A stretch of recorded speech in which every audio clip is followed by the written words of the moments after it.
What's poppin', fam? Welcome to Don't Touch My Mindset, a podcast that is designed to uplift, inspire, and motivate you, and most importantly, share tools to help you protect that mindset.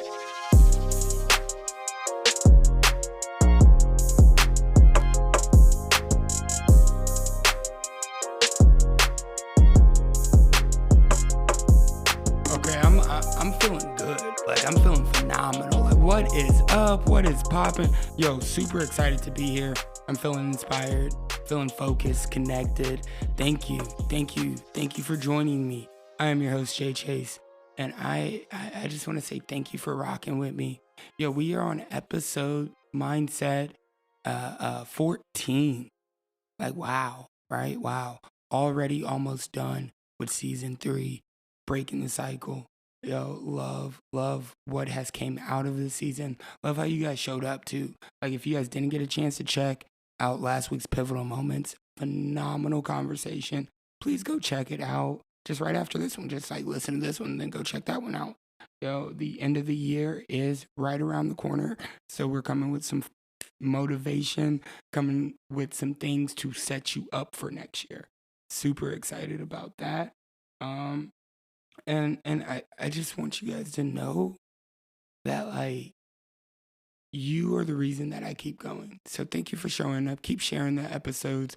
Rate, review. If anything resonates with you from this episode, share with a friend. Share it with a friend, please. You can follow the show on Instagram, TikTok, all the places at DJ Chase, or at Don't Touch My Mindset. Please reach out to us. Let us know what you think. Let us know what you want to hear about as we close season 3 and start really developing ourselves for season 4. Think about what you're up against.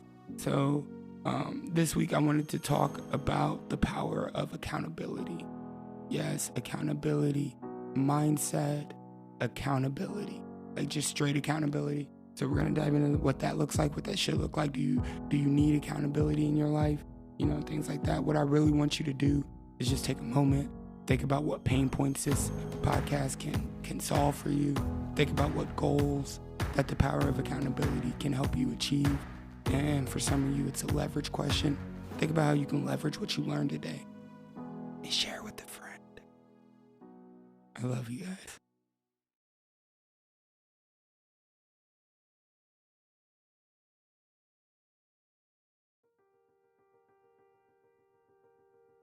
First things first is that I really, really want you to get clear. Get clear on what it is that you want. How did you live up to the standards that you set for yourself in 2022? What did you do? What did you accomplish? What did you fall short of? Everybody has shortcomings, but the only difference between some people is that they acknowledge and they know their shortcomings. Not everybody's perfect, and you don't got to try and be perfect. So I want you to be uniquely you, always and indefinitely. If you want to help other people, go deep inside of you. Your influence runs as wide as your character runs deep. You guys hear me talk about it all the time. Character development. Who is it that you want to be? What is it that you want to stand for? I really need y'all to think, picture, grasp, taste, feel, smell what it is that you want. So what I tell a lot of people is, get out a sheet of paper and draw a line down the middle, and on one side, write your desires. Write them all out. And then when you think you're done writing all your desires out, stop, read them, and then start writing them on the other side of the piece of paper, on the other side of the line. And write them all out again and list everything that's scary, everything that you think you can't do, everything that brings fear into you, that makes you shake a little bit. Think about everything you desire. You deserve it. You deserve it. So I want you to think about what you want. I want you to think about how you want to finish a year. What are some goals that you want to set up for next year? And how do you want to attack those? Or intentions. I know some people don't like goals because of the standards that they set. I don't say expectations, because expectations has a negative connotation on it. So what we change that to is setting standards for ourselves, things to live by, things to live up to, right? And exceed the standard. What is your standard of living? So write that down, and third part to that, write out the word FEAR I'm not going to say it because I don't want to put that negative energy out there, but write that word down and cross it out. Cross it out. That does not exist. That is a mindset, and we are switching that mindset to success, right? And so when we think about the power of accountability, I told you guys that you want to think about the things that you desire, and you want to go after them. Think about the things that are scary, things that you feel like you can't accomplish. But the way to get there is actually getting out of the window. Stop looking at the other people that are doing the things that you want to do and get in the mirror. Get in the mirror and really start taking ownership and accountability for where you are in life, for what you want out of life, and how you want to lead your life. Like I say, my name is Jay Chase, and I exist to lead from generosity and unconditional love, but follow with care and understanding. I want to be known by the world for those standards, right? And so the accountability that I have to take on is full ownership of my life, full ownership of my journey. Where I came from, I respect that, man. I respect the choices I made when I was deep into addiction, when I was drinking every single day, when I couldn't see the light at the end of the tunnel, when I didn't believe in myself, when I didn't feel like anybody understood me. I had to discover who I was and what I stood for. Yo, and I want you to do the same thing. So like when I say the power of accountability, first step is is holding yourself accountable. Holding yourself accountable for the things that you've got, the things that you've done, the things that you know, the mistakes you have made. And it's okay to make mistakes. I'm not saying that they're bad. Mistakes are just another way of doing things. So you got to pick yourself up out of the rut. What's the difference between a rut and a grave? The length. So pick yourself out of the rut. Own up to your mistakes. Hold yourself accountable. What can I do better? How can I leverage what I learned from this mistake? What pain points can this mistake help me solve? Like there's multiple different ways of looking at this, right?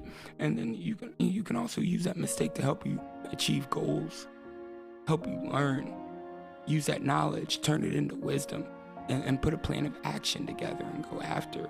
Yo, I want you to be honest with yourself.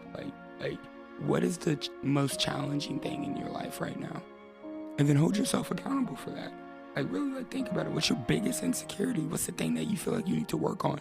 You know, my mentor says that his buddy said, yo, when you don't know what to work on yourself.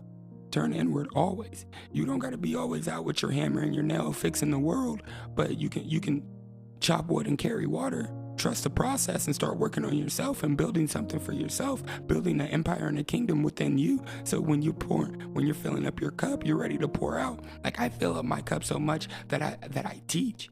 I teach, right? I keep oil in my lamp. I shine bright because I hold myself accountable. I'm honest with myself. I know what's challenged me. I know what my insecurities are. I know what holds me back.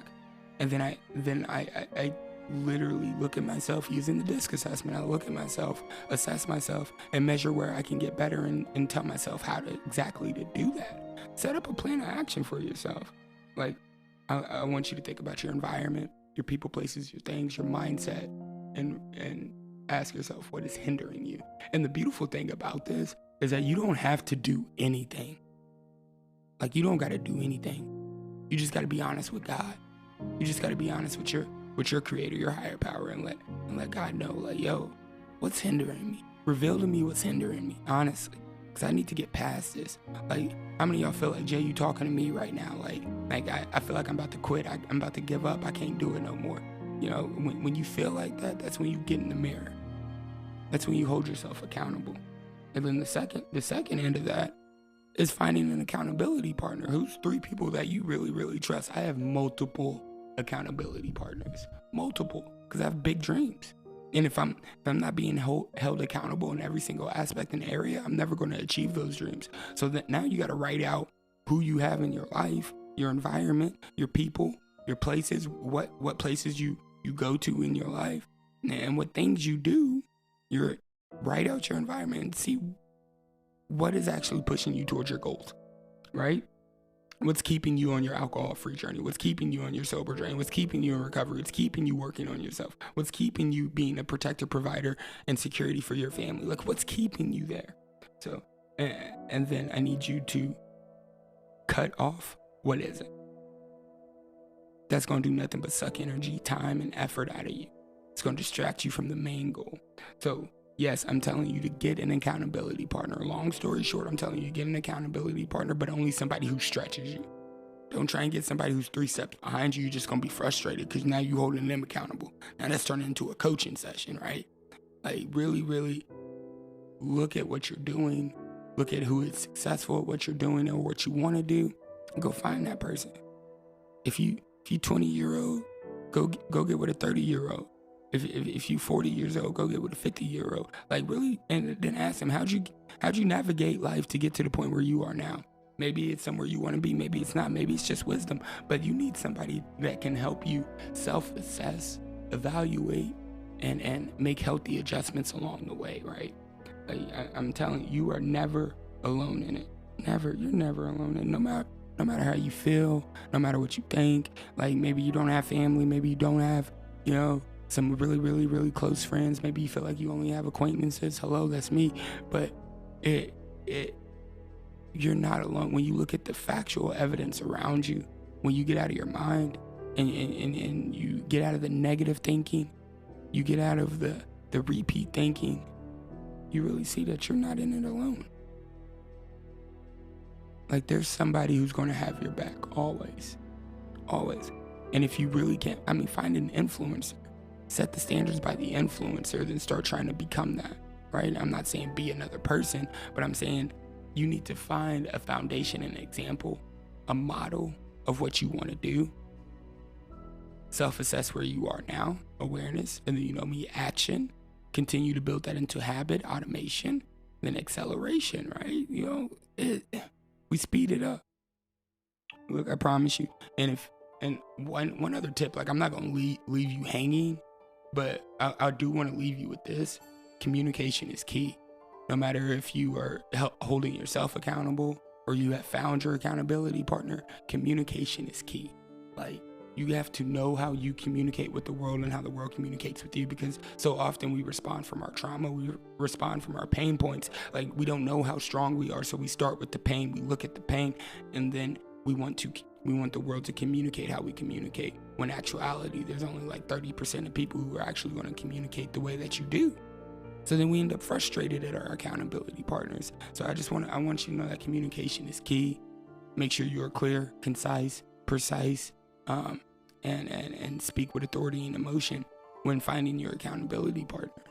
100%. And reach out to me. I'm here for you. I want everybody to succeed. So I'm your professional accountability partner. I paid my homie one time $50. Just call me in the morning. Just call me.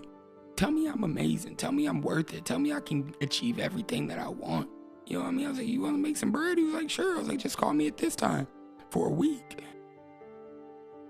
Surround yourself with people who love you, support you, believe in you, who are doing the things that you want to do.